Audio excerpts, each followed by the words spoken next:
Terima kasih masih bersama kami. Kita tengah berdiskusi terkait dengan banjir mengepung Jabodetabek. Saya tengah berbincang dengan Direktur Meteorologi Publik BMKG Andri Ramdhani dan juga Kasatlag Pengolahan Data dan Informasi Kebencanaan BPBD Jakarta Christian Gotham Marudut Sihombing. Pak Gotham, ini kalau bicara banjir di Jakarta ini, apakah kemudian dampaknya sudah sampai kepada infrastruktur utama masyarakat, Pak?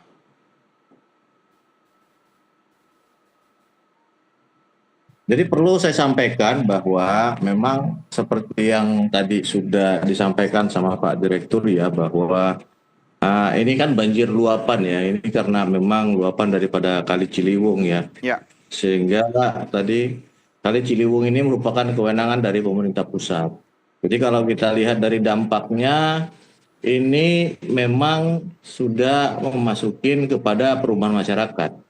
Ya, sehingga tadi pemerintah Provinsi DKI Jakarta bersama pemerintah pusat tadi pagi sudah melakukan rapat koordinasi ya perihal bagaimana penanganan, dan memang kebetulan daerah yang terdampak itu saat ini itu ada berapa kabupaten? Ada 3 kabupaten ya, Kota Depok, Kabupaten Bogor, Kabupaten Bekasi, dan Kota Bekasi ya, sehingga tadi pemerintah pusat langsung mengerahkan seluruh sumber dayanya seperti itu.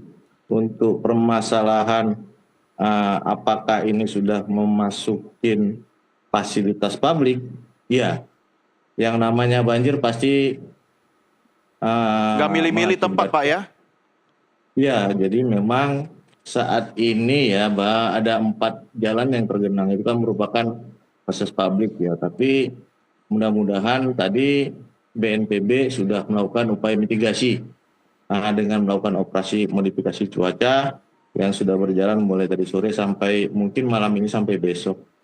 Meskipun tadi posisi untuk beberapa pintu air di Jakarta, Manggarai, Karet masih posisi siaga 3, seperti itu, Pak. Katanya pompa semua Pemprov DKI nyala semua, Pak Gotham. Artinya harusnya nggak ada masalah atau bisa surut lebih cepat dong? Permasalahannya tadi mungkin bisa ditanya sama Pak Direktur ya, untuk BMKG ya. Jadi memang bersyukur kita karena memang kondisi luapan Kali Ciliwung ini tidak ditambah oleh hujan yang ada di wilayah Jakarta. Dan tadi tidak juga ada peringatan dini permasalahan peningkatan rob ya.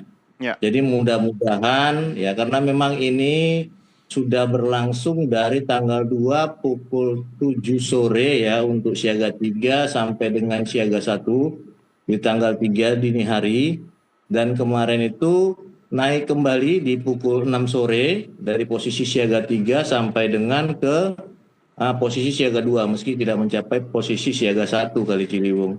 Sehingga tadi genangan yang tadinya belum maksimal ditambah lagi dengan genangan kemudian ya yang siaga 2, maka saat ini posisi untuk genangan semakin banyak ya.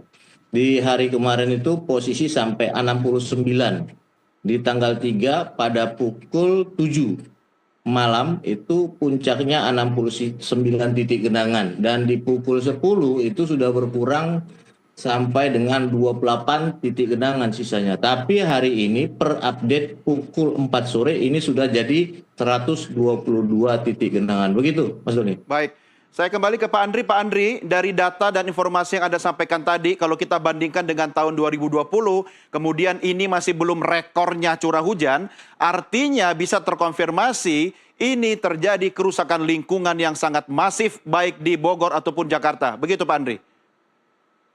Saya belum bisa memberikan statement terkait itu ya Pak, karena mungkin nanti pihak yang lebih relevan nanti dapat menjawabnya ya. Mungkin poinnya adalah yang saya sampaikan berdasarkan data curah hujan untuk kemarin ya tanggal 3 hingga tanggal 4 tadi memang terkonsentrasi ekstrimnya itu di wilayah selatan DKI, kemudian timur DKI dan jam barat DKI.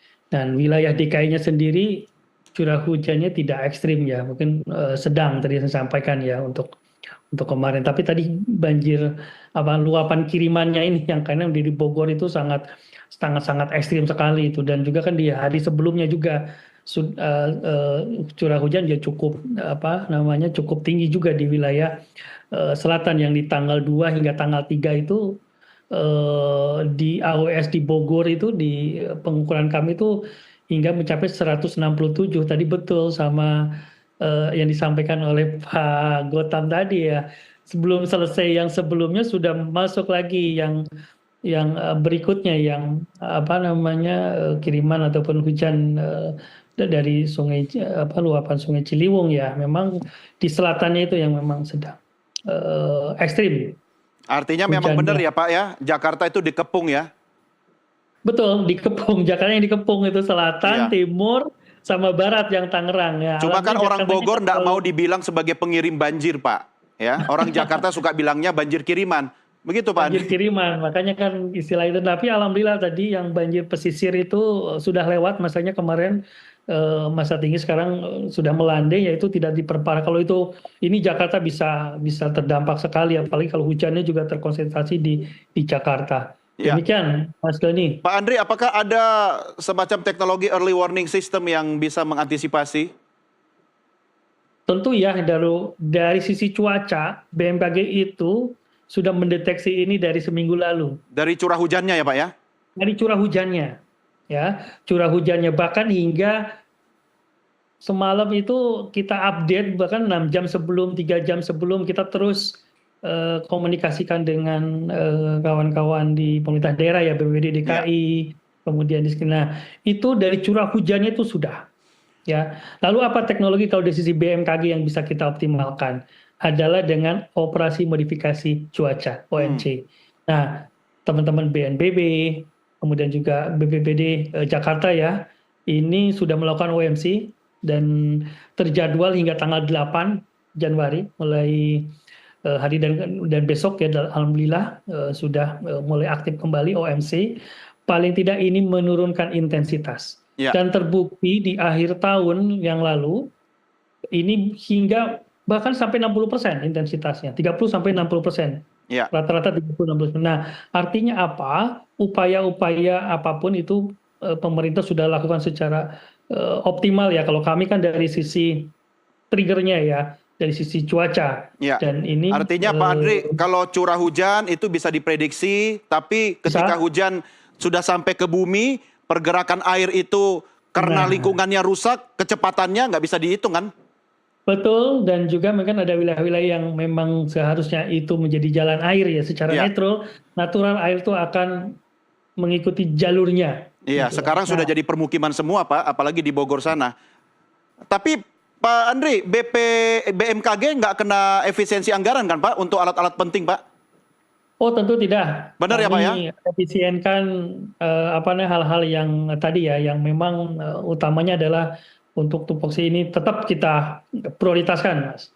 Oke. Monitoring segala macam tetap siaga penuh 24/7 untuk memonitor dinamika cuaca. Iya. Jadi alhamdulillah. Ya, syukurlah kalau begitu. Saya kembali ke Pak Gotam dulu. Pak Gotam, untuk mengatasi banjir yang tingginya ada 4 meter, 5 meter lebih, tentu berbeda dengan ketika banjir itu di bawah 1 meter kan. Apa mungkin alat-alat khusus atau teknologi khusus yang dilakukan atau disiapkan oleh BPBD untuk mengatasi ini? Jadi perlu saya sampaikan tadi, mungkin ya mitigasi itu ada 2 jenis, Pak. Jadi Ya, mitigasi struktural itu yang menyangkut tentang fisik ya. Dan misalnya tadi seperti yang disampaikan perbaikan waduk, pembuatan waduk, perbaikan infrastruktur, sungai segala macam ya. Terus kita juga punya yang namanya mitigasi non struktural ya. Jadi sosialisasi dan lain-lain ya. Untuk permasalahan mungkin tinggi air ya, kita tuh di BPBD sehubungan dengan Pergub 1245 ya, bahwa lurah sebagai penanggung jawab untuk penanggulangan banjir di wilayah kelurahannya, kita menegaskan sumber daya kita. Jadi memang sebelumnya ini juga setiap tahun kita memberikan bantuan berupa peralatan untuk evakuasi ya, seperti perahu karet, pelampung, tali ya, helm untuk mempermudah proses evakuasi masyarakat. Jadi memang mungkin kalau misalnya melihat teman-teman yang ada di Kampung Melayu ya. Kok Ya. ada tali ya di antara rumah ke rumah ya, yang memang di situ kan terdampaknya kalau udah banjir tuh lebih dari 2 Ya. meter ya. Memang itu kita buat ya supaya masyarakat itu nanti kalau misalnya mereka pengen evakuasi mandiri, mereka bisa melakukan sendiri Oke. ya untuk ke tempat yang lebih baik. Seperti itu. Kalau untuk teknologi tidak ada teknologi yang luar biasa banget ya, tapi tadi kita tempatkan teman-teman personil kita untuk membantu evakuasi dengan perahu karet seperti itu. Iya, itu yang paling penting Pak, semangatnya teman-teman di lapangan. Terakhir saya ke Pak Andri. Pak Andri, prediksi Anda dalam waktu 2-3 hari atau maksimal 1 minggu depan, apakah ada curah hujan yang cukup tinggi di Jabodetabek, Pak? Potensi masih ada, paling tidak hingga untuk Jabodetabek untuk sepekan ke depan ya. Pantauan kami beberapa wilayah, yang utamanya saya bilang tadi selatan itu tadi ya di Bogor dan juga di wilayah timur dan barat Jakarta itu juga masih Sampai ada berapa hari ke potensi. depan, Pak? Sepekan ke depan. Sepekan ke depan. Tetap Jadi standby, tetap sampai sepekan monitor, kita harus jadi tetap jangan waspada ya, kendor. Pak ya? Ya, bahkan nanti di dasarian kedua Maret, dasarian ke Maret ya, yang 10 hari kedua bulan Maret ya, Ya. itu prediksi untuk di wilayah Bogor ini meningkat nih secara klimatologisnya. Hmm. Nah, walaupun di Jakarta sudah mulai menurun, tetapi di Bogor tetap ada potensi peningkatan di Maret ya, di pertengahan Maret gitu, di dasarian kedua, 10 hari kedua bulan Maret ya, 11 hingga 20. Nah, ini juga kita terus monitor, Mas Doni. Ya. Jadi Maret itu belum selesai musim hujan, nanti selesainya mungkin peralihan di bulan April ya, April Mei. Ya. Ini tetap harus meningkatkan Baik. kesiapsiagaan, kewaspadaan, jangan kendor. Ya, Demikian. baik. Itu kata kuncinya. Tetap waspada, jangan kendor. Ya, apalagi menjelang Hari Raya Idul Fitri nanti akhir bulan Maret. Baik, Ya. Bapak-bapak, Pak Andri, Pak Gotam, terima kasih dan tetap semangat dalam menjalankan tugasnya. Sampai jumpa lagi. Selamat malam. Baik, selamat sore. Ya, pemirsa, demikian diskusi kami dalam NTV Prime Dialog. Jangan kemana-mana karena usai azan maghrib dan saat berbuka puasa untuk Jakarta dan sekitarnya, NTV Prime masih akan kembali. Tetap bersama kami.